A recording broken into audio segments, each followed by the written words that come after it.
safe streets, vibrant neighborhoods, successful business and commerce. These are things that make a healthy community.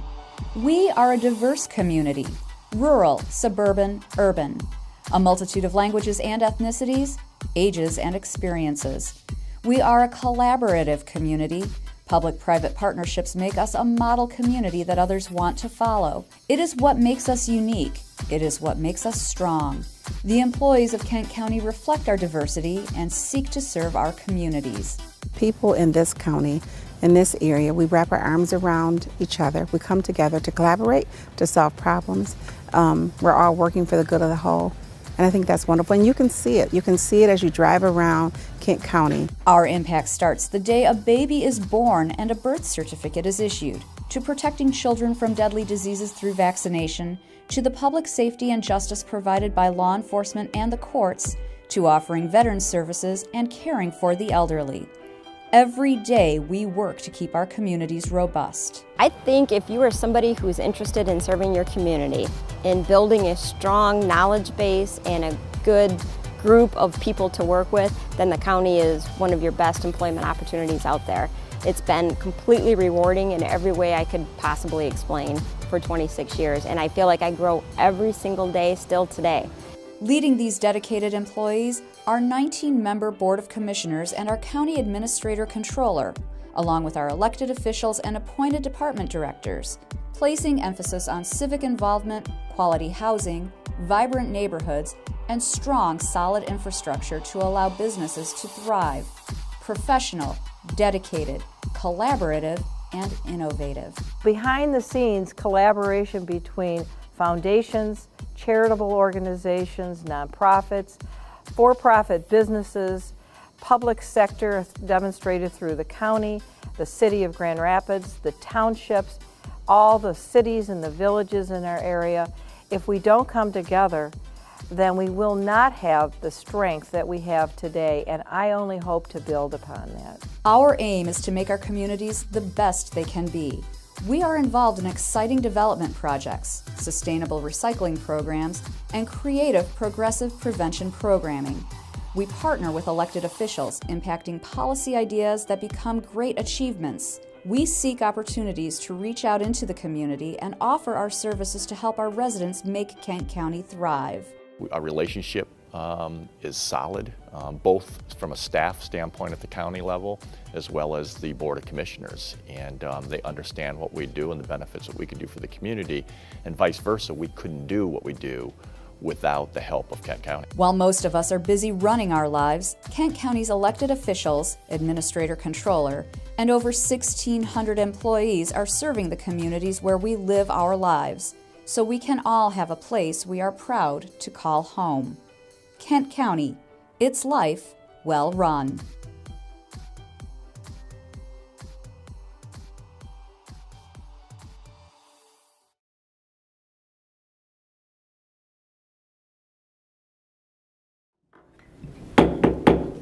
Good morning. Today is Tuesday, February 23rd. It's 8:30 in the morning. This is a meeting of the Legislative and Human Resources Committee.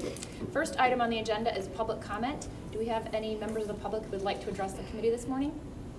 Okay, seeing none, we'll move on to the next item on the agenda, which is approval of the minutes from both the January 26th meeting and the February 9 work session minutes. So moved. Okay, we have a motion to approve by Commissioner Koorndyk, support by Commissioner Hennessy. Questions or comments on this? Okay, all those in favor, please say aye. Aye. All those opposed, same sign. Motion carries. Next up on the agenda is legislative update from Public Affairs Associates. We see Becky Beckler here this morning. Becky, we appreciate you coming in and giving us an update on everything that's going on in Lansing. Thank you very much. Another snowless February day for you. So. It was a wonderful drive down. Full moon, it was beautiful. Good morning, it's nice to be here. Now that the governor has released his recommendations, the appropriations committees are now in full gear, unpacking the details of the governor's recommendations, trying to get an understanding from key stakeholders and citizens on the impact that those recommendations may have. I will say that the governor has done a pretty good job trying to mitigate any controversies within his budget, which is typical in an election year. The House of Representatives will be up for re-election in November. And it is quite typical for a governor and the legislature to try to mitigate as many controversies in the budget as possible, and he's done a pretty good job with just a couple caveats to that. As I mentioned the last time, the governor did recommend increases to K through 12. It appears that there will be increases to all funding levels for that. Higher education also receives an increase of about 4.3%, which takes them back to the 2011 funding levels, which the governor had to drastically decrease their funding level. But he also put in a 4.8 tuition restraint cap. Some believe that's too high, so I think you'll see the legislature begin conversations on whether to lower that restraint language. Community colleges received a 2.9% increase, which is pretty much a cost of living increase with community colleges, as well as the MSU Extension Program also received a 2.9 increase for their services. There was no reduction to county revenue sharing. However, the cities, townships, and villages did receive some changes in their revenue sharing. While they received a 3.9 increase in the constitutional revenue sharing, they received a 2.3 decrease in statutory revenue sharing. We have 10 townships that will receive cuts due to that recommendation. However, we don't know yet how the legislature would respond to that proposal. Flint Water received a recommendation of $195 million, but that will flow through a supplemental so that the money can go directly to the Flint for those projects, and they don't have to wait to the typical October 1 start date for the fiscal year. So you're going to see those flow in the form of several supplementals that are actually already beginning through the legislature. The two items that we believe could be more controversial and receive more conversation by the legislature. One is within the Department of Health and Human Services budget. Boilerplate was added at the last minute that requires conversation about continuing care for mental health services. For those Medicaid recipients that seek both mental and physical health services, they want a coordination of care. For many of the stakeholders, they believe that that was a move towards privatization, and that has caused a lot of concern within the stakeholder community. The Lieutenant Governor did hold a work group meeting, if you will, this last week with some of the key stakeholders around the state. However, it's my understanding that I don't believe anyone from Kent County was included, so we're making a call into the Lieutenant Governor's office to make sure that somebody from our county is included in these conversations. The Lieutenant Governor tried to reassure everyone that it wasn't a move towards privatization. It really was trying to get the most money to recipients that need those services. However, those conversations are not calming anyone down. And matter of fact, just recently, the head of the CMH board as well as the mental HMO board sent a joint letter to the chairman of the subcommittees, reassuring them that they're working together and they need to seek changes to that boilerplate so that they can calm everybody down and let them know that while they want the conversations about mental health services improvement, it's not an attempt to privatize and drastically change the current system without more conversation. But I think we'll see a lot more conversation in both the House and the Senate. If there is a work group, I think it's imperative that Kent County is representative so that they can have a seat at that table, and so we're working to make sure that that happens. The other issue that we'll probably hear a lot more conversation is funding for Detroit Public Schools. As you know, they are very near bankruptcy, and the governor has been proposing for months a way to make them solvent. It would be about a $715 million rescue for Detroit Public Schools. We now have two very different versions of how to do that. The Senate has been holding several meetings and been working on this for months. Most of their conversations about the structure and the funding, not talking about reforms. They want to do that separately. I believe that the Senate is supportive of the governor's recommendation to use tobacco settlement dollars.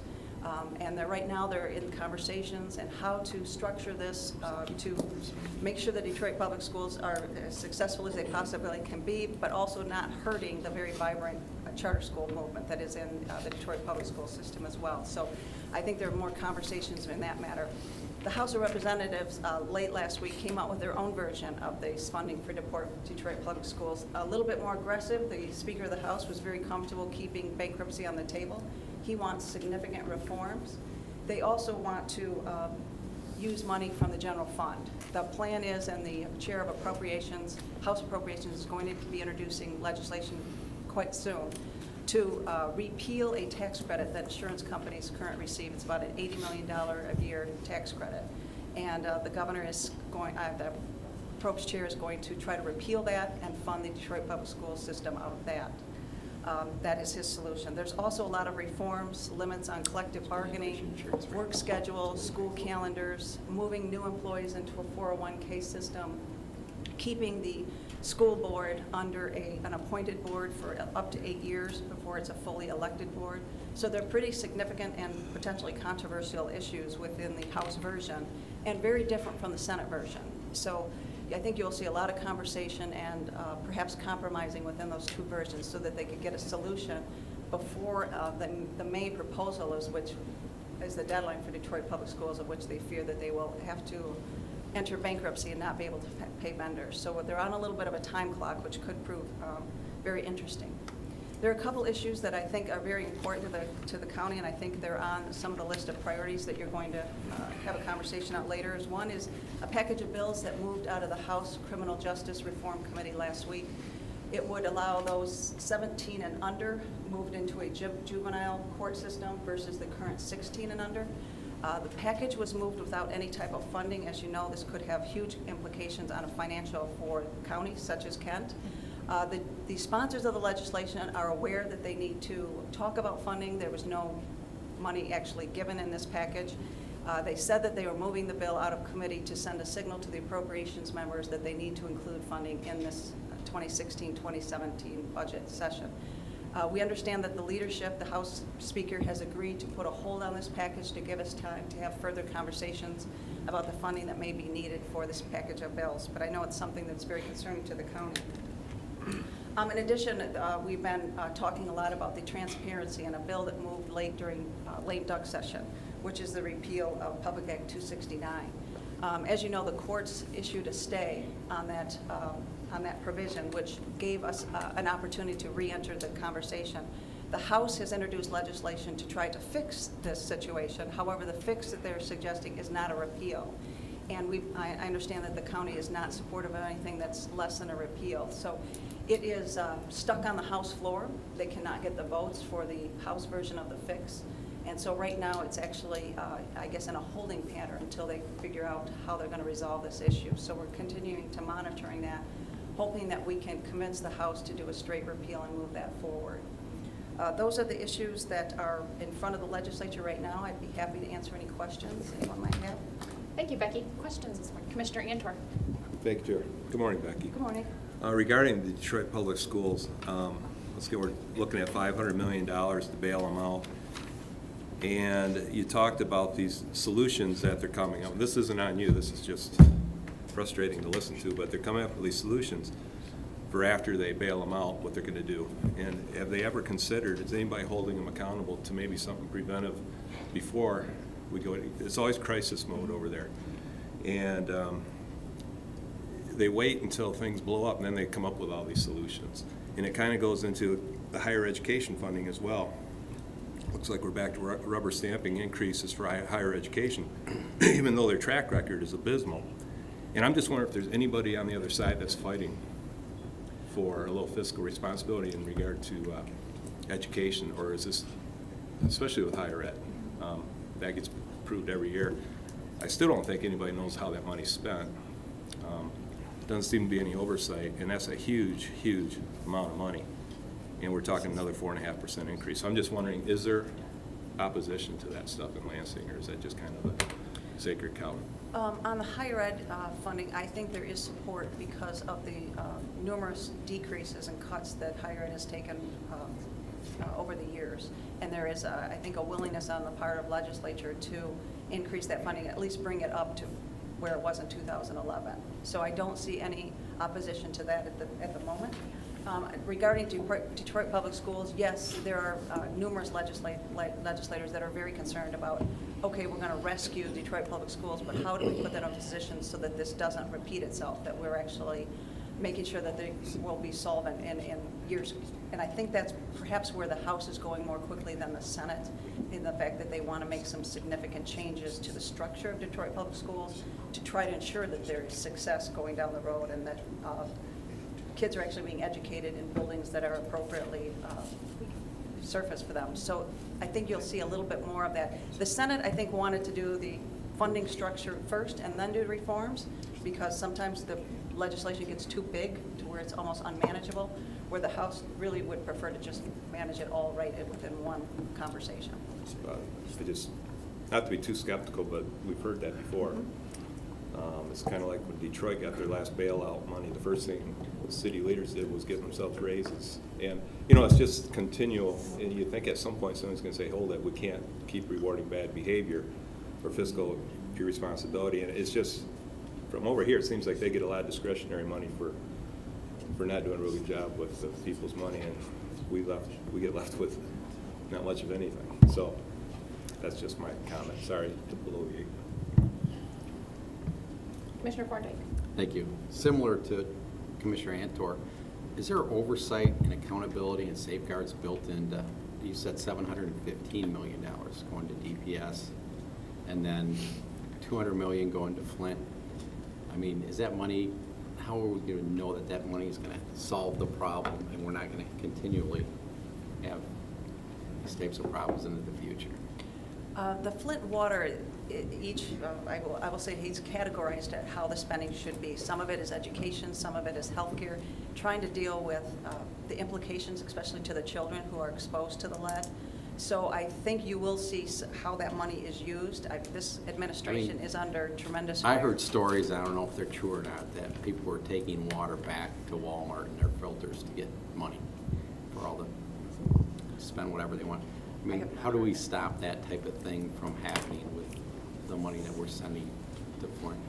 Well, the $195 million, I believe, is for actual programs and processes of fixing the lead pipes, processes of educating the children and testing the kids. And $193 million isn't going to fix all those lead pipes. That is correct. This is a longer-term solution, absolutely. This is what he could propose for the immediate future. I think you're going to continue, this conversation is going to continue for quite a while. This is just the first step of a solution. And then the other question I had was on the increase of the speed limit. Is that something that is seriously going to happen? We're going to let people go faster on our bad roads, and people on motorcycles without helmets. It's about the stupidest thing I've heard since the motorcycle helmet repeal. So now you can go on a motorcycle 80 miles an hour, and that's a good thing. And that's going to, what's the purpose of increasing the speed limit? I guess I don't understand that. Representative Jacobson introduced that legislation on rural roads. He proposed that. However, the House did not concur with his Then you can hit deer. vision. So that legislation did not get enough votes on the House floor, so it is stalled, if you will. Okay, so hopefully you don't think it's going to go anywhere. I don't believe so. I Okay. believe that had its moment in time. Well, that's good news. Thank you. Absolutely. Commissioner Stek. Thank you, Chair. Good morning, Becky. Just Good morning. a couple of quick questions.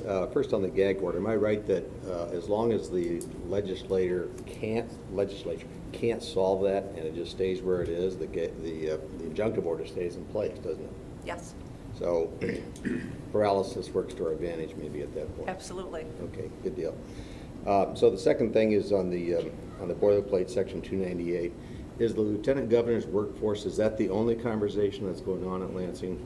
And what's the Governor's response to that?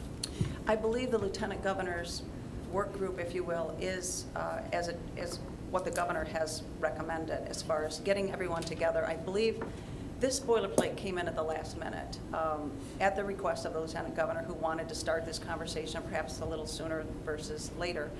So the Lieutenant Governor put this work group in place to try to get everybody together and start having this conversation. I think in the one work group that they had, he actually wanted to revamp the entire mental health system by June, which is impossible to do.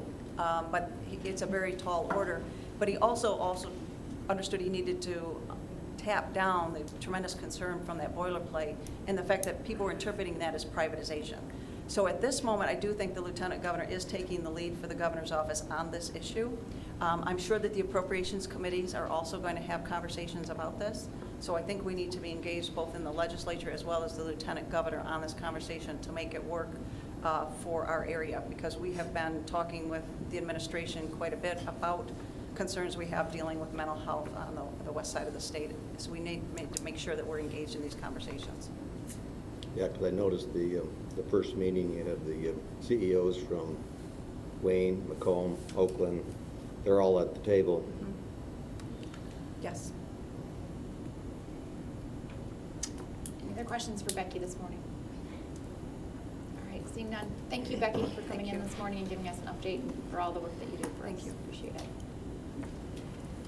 Okay, item number 4 on the agenda is an action item. This is to approve our 2016 legislative priorities and move that to the Board of Commissioners. Do we have a motion?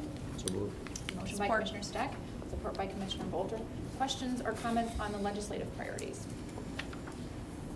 Well, I would just like to say a couple things. First of all, I really appreciate everyone coming in 2 weeks ago to have a work session. We hadn't done that before, but I felt it was a very productive conversation. We got into a lot of different topics, not just the items that you see here before you today, but also some other things that we want to keep our eyes out for and to be working on as we move forward. So I really felt that was productive and appreciate everybody participating in that. The second item I would like to bring up as we talk about this is it's currently scheduled to go in front of the board on March 10. On March 11, we have scheduled a breakfast with our legislators. So if we were to keep it at the date that we have right now, we really wouldn't be giving our legislators much time to look at these priorities. And since we move so quickly to have the work session and to move forward with this, we might want to actually have this approved at the board meeting this week on February 25th. And that way we can get that to their offices and they can have 2 weeks to look it over rather than really just 24 hours.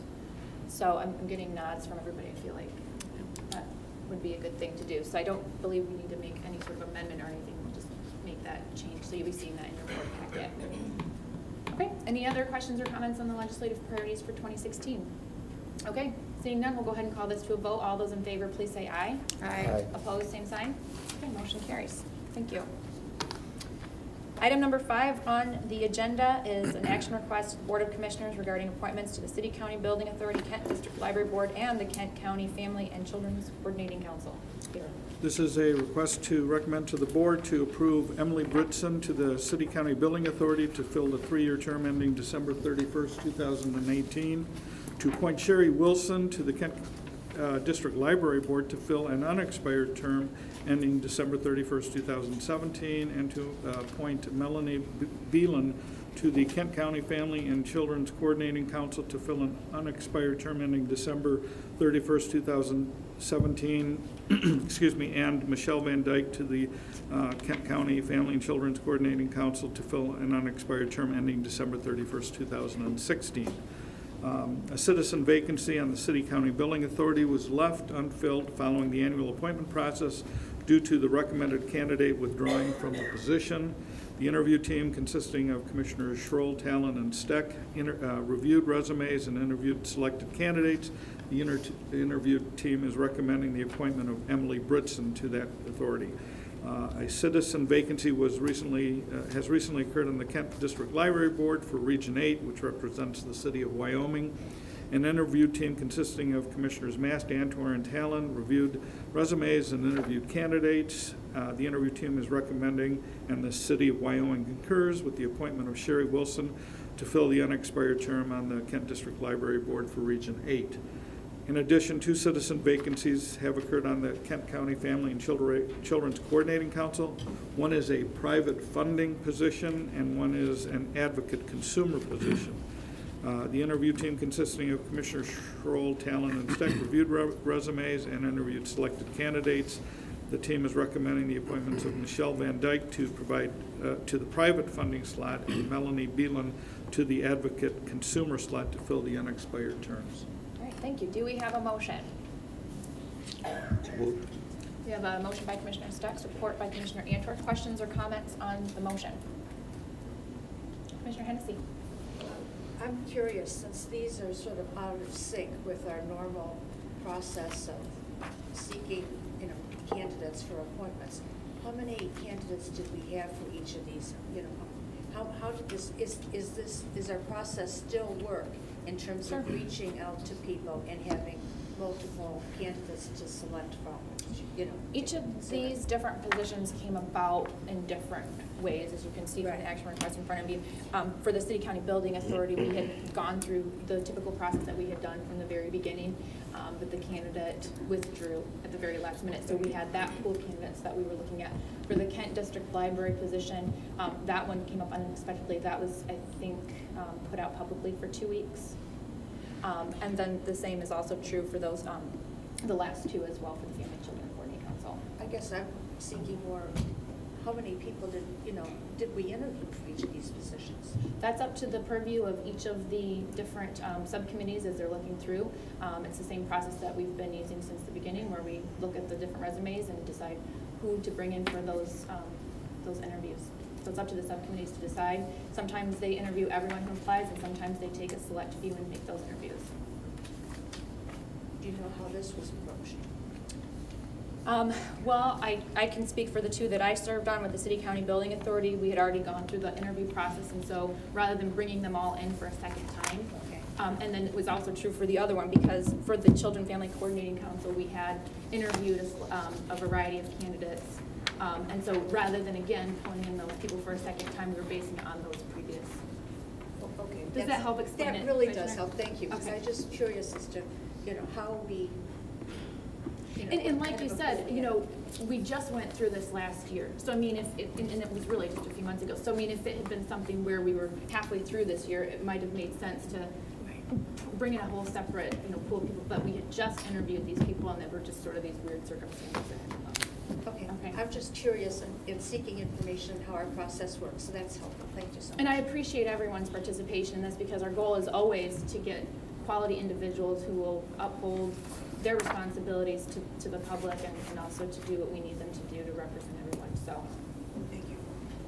Commissioner Antor. Thank you, Chair. Yeah, I'd just like to say the two that we interviewed for the library were just outstanding. I mean, it was really difficult to pick one, and I hope we keep track of the young man we didn't choose, because to me, he would fit so many different boards. I hope we kind of stay in communication with some of these folks, because it was literally a coin flip. It's two outstanding people.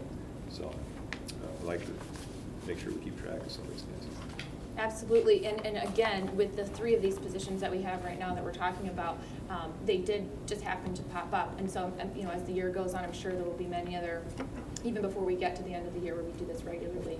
So we have set aside every time we get that feedback from our committees, we want to make sure we're pulling on those people that we have interviewed before and encourage them to continue to participate. Okay, any other questions or comments on the motion? Okay, seeing none, we'll go ahead and call this to a vote. All those in favor, please say aye. Aye. All those opposed, same sign. Okay, motion carries. Next up on the agenda is miscellaneous. Is there any commissioner miscellaneous this morning? Okay, seeing none, we will go ahead and call this meeting adjourned. Thank you.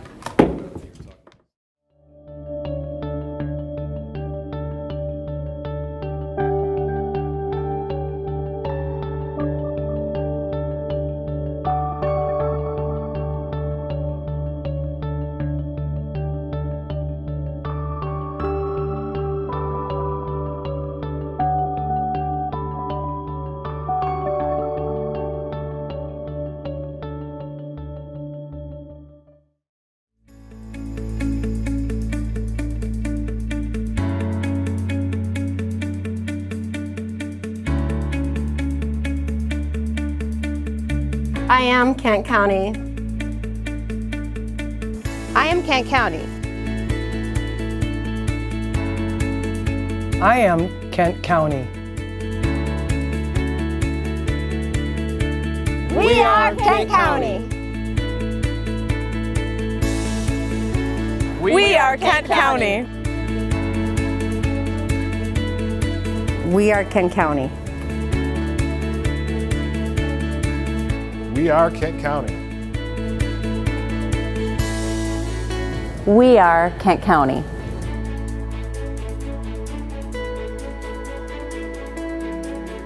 We are Kent County.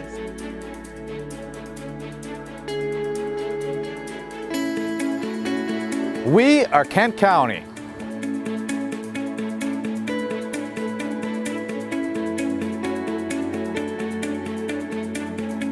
Beya, Kent County.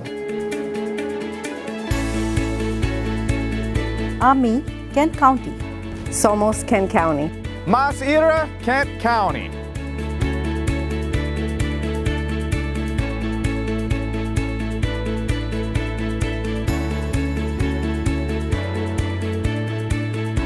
We are Kent County. We are Kent County. We are Kent County. Oh yeah.